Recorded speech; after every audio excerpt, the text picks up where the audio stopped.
Welcome to Omega India TV news. Komaram Bheem Asifabad జిల్లా సిర్పూర్ నియోజకవర్గంలోని BRS party రాష్ట్ర నేత ఆర్ఎస్ ప్రవీణ్ కుమార్ ఆరెగూడ మార్తిడి, పాపనపేట, తలాయి, మోగల్లి, బెజ్జూర్ గ్రామాల్లో పర్యటనలో భాగంగా విలేకరుల సమావేశంలో ఏర్పాటు చేశారు. అనంతరం వారు మాట్లాడుతూ సిర్పూర్ నియోజకవర్గంలో రైతులకు అన్యాయాలు, అక్రమాలు, దౌర్జన్యాలు, గుండాయిజం, అధికారులపై బెదిరింపులు జరిగిన ఫారెస్ట్ అధికారుల వల్ల పోడు భూముల సమస్య తీవ్రంగా ఉందని, గత 50 సంవత్సరాల నుండి లేని ఇబ్బందులు ఇప్పుడెందుకు ఫారెస్ట్ అధికారులు సృష్టించి ఎక్కాడితే డొక్కాడని రైతులపై దౌర్జన్యం చేస్తూ వేధింపులకు గురి చేస్తున్నారని అన్నారు. సాగు చేసే వ్యవసాయ భూముల జోలికి వెళ్లొద్దని ఫారెస్ట్ అధికారులకు హెచ్చరించారు.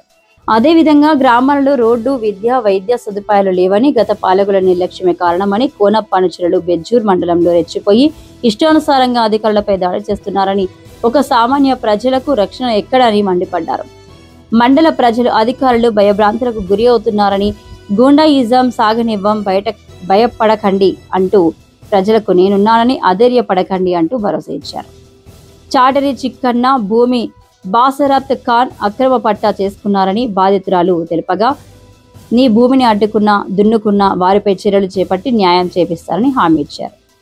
అమాయక ప్రజలను భయభ్రాంతులకు చేస్తే సహించేది లేదని బెజ్జూర్ మండలం ప్రజలకు కొండంత ధైర్యం ఇచ్చారు. రైతులను, పోడు భూములను అడ్డుకోవద్దని, రైతుల జీవనం భూములే అని, అవి లేకపోతే బతికే లేదు, ఆకలి కేకలు చావే శరణ్యమని అన్నారు. ఇప్పటికైనా సంబంధిత అధికారులు చొరవ చూపి రైతులకు పరిష్కారం చేసి న్యాయం చేయాలని కోరారు. బెజ్జూరు మండల కేంద్రంలో జరుగుతున్న ఈ మీడియా సమావేశానికి వచ్చిన ప్రింట్ మరియు ఎలక్ట్రానిక్ మీడియా మిత్రులందరూ కూడా మరొకసారి హృదయపూర్వక ధన్యవాదాలు. జై తెలంగాణ. మిత్రులారా, చాలా ఆనందంగా ఉంది ఈరోజు బెజ్జూరు మండల కేంద్రంలో మళ్ళొకసారి మిమ్మల్ని అందరినీ కలిసి ఈ ప్రాంత సమస్యల మీద, నియోజకవర్గ సమస్యల మీద ముచ్చటిస్తున్నందుకు. మరి ముందు అత్యవసరమైన సమస్య, ప్రజల జీవనోపాధికి సంబంధించిన సమస్య, ఈరోజు ఆకలికి సంబంధించిన సమస్య, ఈ పోడు భూముల వ్యవహారం. నిన్నటి నుంచి నేను నియోజకవర్గంలో అంతా కూడా పర్యటిస్తున్నా. ప్రజలకు సంఘీభావంగా మరి చింతలమానేపల్లి మండలం భీమ్గా గ్రామంలో, బండపల్లి గ్రామంలో అయితే నేను ఈరోజు ఉదయం మరి ఆరెగూడ పెద్దబండ గ్రామంలో అయితేనేమి, అదేవిధంగా ఇంతకుముందే పాపన్నపేట, మూగల్లి గ్రామాల్లో కూడా నేను తిరగడం జరిగింది. నేను మళ్ళొకసారి ఫారెస్ట్ అధికారులకు విజ్ఞప్తి చేస్తున్నా, దయచేసి మానవతా దృక్పథంతో మీరు ఈ పేద రైతులను వేధించకండి. వీళ్ళెవ్వరు కూడా భూస్వాములు కాదు. 2 ఎకరాలు, 3 ఎకరాలు, 4 ఎకరాలు ఉన్న వాళ్ళే. వీళ్ళు బతుకు తెరువు కోసం పోడు చేసుకున్నారు మాత్రమే తప్ప వాళ్ళు ఏదో ఫామ్ హౌస్లు కట్టుకోవడానికో, లేకపోతే పార్టీలు చేసుకోవడానికో, మరి అంగులు ఆర్భాటాలు చూపించుకోవడానికో వాళ్ళు పోడు చేసుకున్న వాళ్ళు కారు. అదేవిధంగా మరి పాపన్నపేట లాంటి గ్రామాలు, మోగల్లి లాంటి గ్రామాలు ఒక 40 సంవత్సరాలు, 50 సంవత్సరాల క్రితం వరదలు వస్తే ఆ వరదల్లో ప్రజలందరూ చనిపోకుండా ఆనాడున్న ప్రజాప్రతినిధుల అధికారులందరూ కూడా వాళ్ళని ఎత్తైన ప్రాంతాలను తీసుకొని వచ్చిండ్రు. వాళ్ళ బతుకు తెరువు కోసం ఆనాడు పోడు చేసుకోమని చెప్పిండ్రు, వాళ్ళు పోడు చేసుకున్నారు. మీరు కూడా గత 40 సంవత్సరాల నుంచి వాళ్ళని అలో చేస్తున్నారు. కానీ విచిత్రంగా ఈ సంవత్సరం నుండే వాళ్ళందరినీ మీరు ట్రాక్టర్లు పట్టుకొని పోకూడదు, పత్తి కట్టే పెరగకూడదు, అదేవిధంగా చేస్తే అరకతోనే పోవాలి, మీరు భూములన్నీ వాపస్ ఇచ్చేయాలి అని ధమ్కీలు ఇలా రోజు గ్రామాల్లో వినపడుతున్నాయి. ఇలా ప్రజలందరూ కూడా బిక్కుమంటూ బతుకుతూ ఉన్నారు. నేను మళ్ళొకసారి ఫారెస్ట్ అధికారులకు రిక్వెస్ట్ చేస్తున్నా, ఫారెస్ట్ మంత్రి కొండా సురేఖ గారికి రిక్వెస్ట్ చేస్తున్నా, అదేవిధంగా ముఖ్యమంత్రి రేవంత్ రెడ్డి గారికి ఈ ప్రాంత ప్రజలు అందరి తరఫున రిక్వెస్ట్ చేస్తున్నా. వీళ్ళు డెక్కాడితే డొక్కాడని కుటుంబాలు, పత్తి పంట వస్తే తప్ప అందులో లాభం వస్తేనే ఆ డబ్బులు తీసుకుపోయి అప్పు కడతారు. మిగిలితే అక్కడి నుంచే బియ్యము, కందిపప్పులు అవన్నీ తీసుకొని మరి వాళ్ళు పొట్ట నింపుకుంటారు.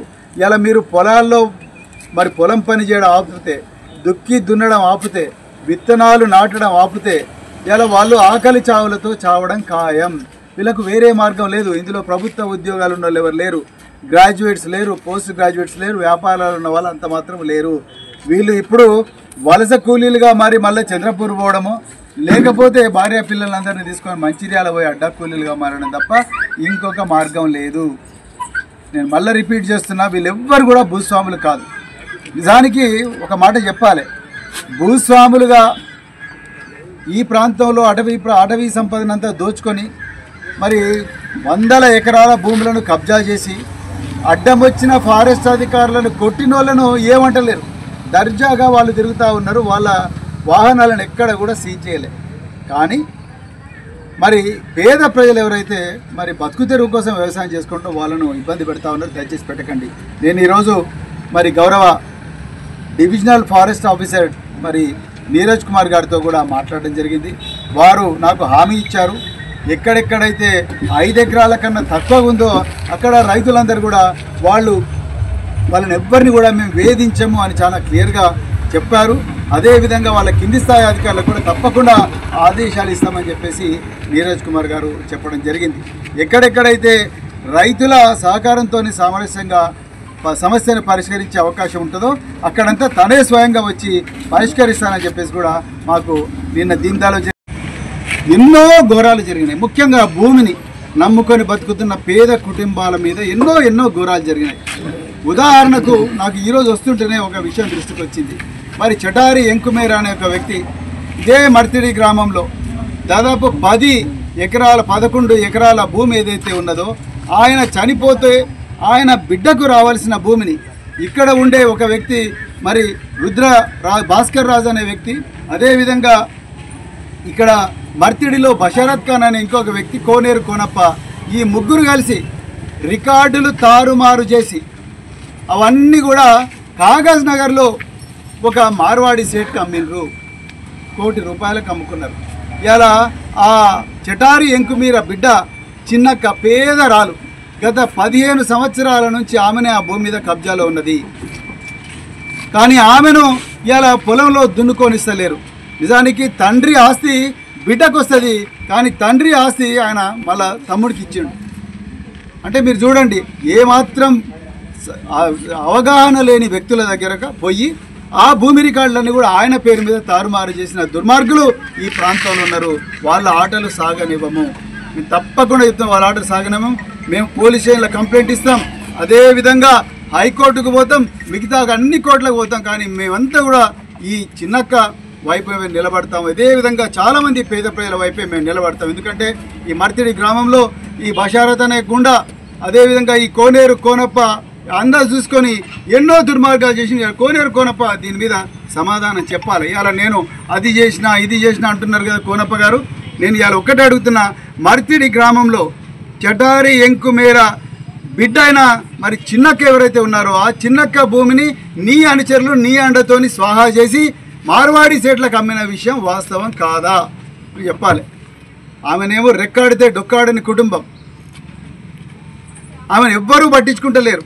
కనీసం ఒక పేద మహిళ పక్షాన ఉండాల్సింది పోయి కోనప్ప గారు మీరు గూండాల పక్షాన ఉంటున్నారు. మీరు అండదండలు ఇచ్చినందుకే ఇవాళ వాళ్ళ గూండాలు ఎస్ఐని కూడా కొట్టే స్థాయికి వచ్చిండ్రు. రేపు మళ్ళీ మీరు నన్ను అది చేయండి ఇది చేయండి, నేను ప్రజల కోసమే ఉంటా, నేను జీవితాంతం ఇట్లనే ఉంటా అంటున్నారు. మీరు మళ్ళీ అధికారంలోకి వస్తే ఏగో ఇట్లనే ఉంటుంది. గూండాగిరి పెచ్చరిల్లుతుంది.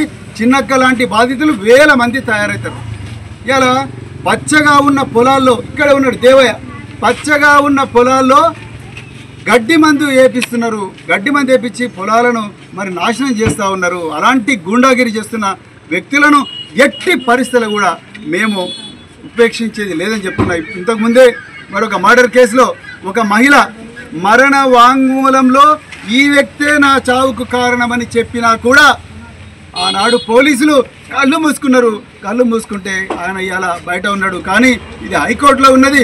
తప్పకుండా హైకోర్టు అన్న మాకు న్యాయం చేస్తుందని మేము అనుకుంటా ఉన్నాం, ఆ బాధితులు అనుకుంటా ఉన్నారు.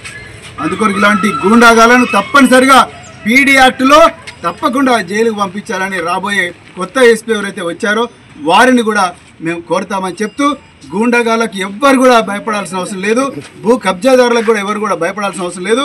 అదేవిధంగా మరి ఈ ప్రాంతం సుభిక్షంగా ఉండాలి, ఈ ప్రాంత రైతులు ఆనందంగా ఉండాలంటే ఫారెస్ట్ అధికారులు కూడా వాళ్ళు మానవతా దృక్పథంతో వ్యవహరించాలని చెప్పి కోరుకుంటూ మరొక్కసారి ఈ అవకాశం ఇచ్చిన బెజ్జూరు మీడియా మిత్రులందరికీ కూడా హృదయపూర్వక ధన్యవాదాలు చెప్తూ జై తెలంగాణ.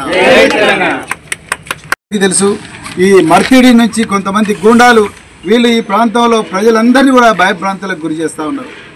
నిన్నటికి నిన్న మరి ఈ ప్రాంతంలో విధులు అత్యంత అద్భుతంగా విధులు నిర్వహిస్తున్న ఎస్ఐ ప్రవీణ్ కుమార్ గారి మీద మా కోనేరు కోనప్ప మనుషులను నువ్వు పట్టుకుంటావా అని చెప్పి వాళ్ళు ముగ్గురు గూండాలు వాళ్ళు ఆ పోలీసు వాహనాన్ని ధ్వంసం చేసిండ్రు.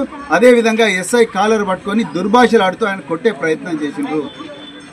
నేను అడుగుతా ఉన్నా, మీరు ఒకసారి తెలంగాణ ప్రజలు మరి ముఖ్యంగా సిర్పూరు ప్రాంత ప్రజలు ఒకసారి గుర్తించాలి.